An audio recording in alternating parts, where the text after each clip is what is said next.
আপনারা কেদারনাথ যাবেন, বদ্রীনাথ যাবেন, কিন্তু এই ধারী দেবীর মন্দিরে আসবেন না, এটা তো হতে পারে না। তো চলুন কিভাবে আসবেন এখানে পুরোটাই বলে দেবো, দেখতে থাকুন শেষ পর্যন্ত এই ভিডিওটি। হরিদ্বার ঋষিকেশ দর্শনের পর আপনারা যখন কেদারনাথ বা বদ্রীনাথের উদ্দেশ্যে রওনা দেবেন, তখন কিন্তু এরকম মনোমুগ্ধকর নানা রকম দৃশ্য দেখতে পাবেন। সুন্দর পাহাড়, সুন্দর রাস্তা, চারিদিকে খাই, এবং যত সুন্দরই হোক না কেন একটা ভয় কিন্তু লাগবেই আপনার মনে। বিশ্বকবি রবীন্দ্রনাথ ঠাকুর কিন্তু বলে গেছেন, যে জিনিস যত সুন্দর সেই জিনিস কিন্তু ততটাই ভয়ঙ্কর। তো এই পার্বত্য অঞ্চলটাও কিন্তু ঠিক যতটা সুন্দর ততটাই ভয়ঙ্কর। তো দেখতে দেখতে আমরা পৌঁছে গেলাম সেই শ্রীনগর শহরে। তো এই শ্রীনগর শহর থেকে আপনারা যখন রুদ্রপ্রয়াগের দিকে যাবেন, তখন কিন্তু এই গ্রামটিতে এসে পৌঁছাবেন। এই গ্রামটির নাম হলো ধারগ্রাম।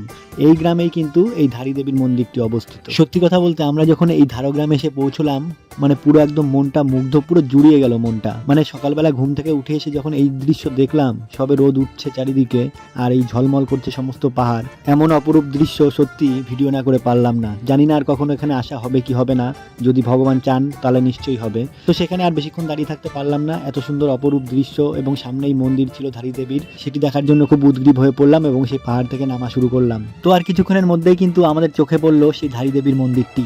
অপরূপ একটি দৃশ্য, কি বলবো, চারিদিকে পাহাড় আর পাহাড়, তার মাঝখানে জলের উপর এই মন্দিরটি অবস্থিত। এবার অনেকে ভাবতে পারেন যে এই মন্দিরটি জলের উপরেই কেন। আসলে একসময় কিন্তু এই নদীটি এত চওড়া ছিল না এবং নদীর পাড়েই কিন্তু এই মন্দিরটি অবস্থিত ছিল। কিন্তু পরবর্তীকালে যত দিন যায় নদীটি কিন্তু বড় হতে থাকে। এর ফলে কি হয়, মন্দিরটি নদীর মাঝখানে চলে যায়। তো পরবর্তীকালে একটি কোম্পানি সেখানে এসে মন্দিরটি কিন্তু ভেঙে সরিয়ে দিতে চেয়েছিল। এরপরে কি হয়, ধারী দেবীর অভিশাপে কিন্তু প্রচুর পরিমাণে ক্ষয়ক্ষতি হয় সেই কোম্পানির।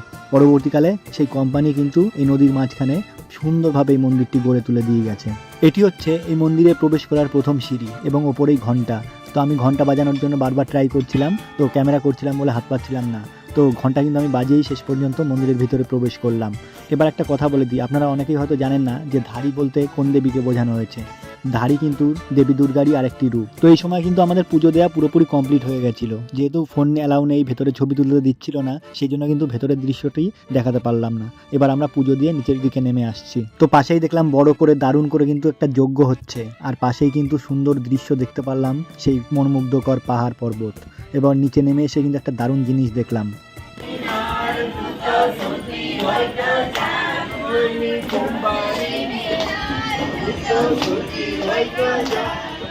এনারা যে কোন ভাষায় গান গাইছেন সেটি বুঝতে পারলাম না, তবে মনে হলো এটি কিন্তু উত্তরাখণ্ডেরই কোনো স্থানীয় ভাষার একটি গান, এবং কিন্তু এরা বেশি দূরের নয়, উত্তরাখণ্ডেরই বা কাছাকাছি কোনো বাসিন্দা যারা পুজো দিতে এসছে এবং ভক্তিমূলক গান গাইছেন। তো এনারা এত সুন্দর করেই নাচ করছেন এবং গান করছেন, আমি এদের সঙ্গে ছবি না তুলে পারলাম না। আর এবার দেখতে পাচ্ছেন পুরোপুরিভাবে সম্পূর্ণভাবে এই মন্দিরটি, ধারী দেবীর মন্দিরটি, কিভাবে ব্রিজের উপর থেকে গিয়ে মন্দিরে ঢুকতে হয়। আর এই যে দেখছেন একটি পাশেই কিন্তু ঝুলন্ত ব্রিজ, এই ব্রিজে আমি প্রথমবার জীবনে পা রাখলাম।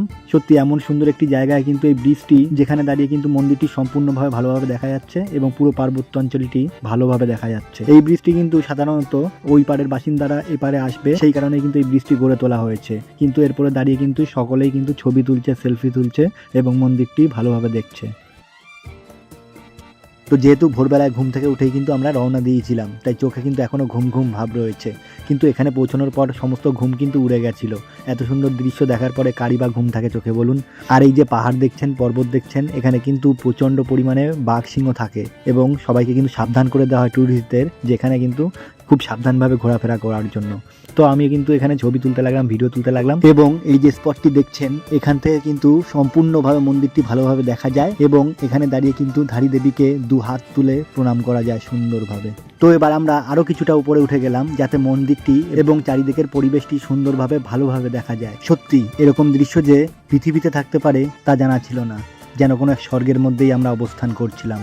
তো যাই হোক, মন্দিরটি আমরা দেখলাম, দর্শন করলাম এবং পুজো করলাম। আপনারাও যদি এখানে আসতে চান, ভগবানের নাম নিয়ে বেরিয়ে পড়ুন। তো যাই হোক, ভিডিওটি এখানেই শেষ করলাম। ভিডিওটি যদি ভালো লাগে অবশ্যই লাইক, কমেন্ট এবং শেয়ার করবেন এবং আমার চ্যানেলটিকে অবশ্যই সাবস্ক্রাইব করে রাখবেন। ধন্যবাদ, নমস্কার।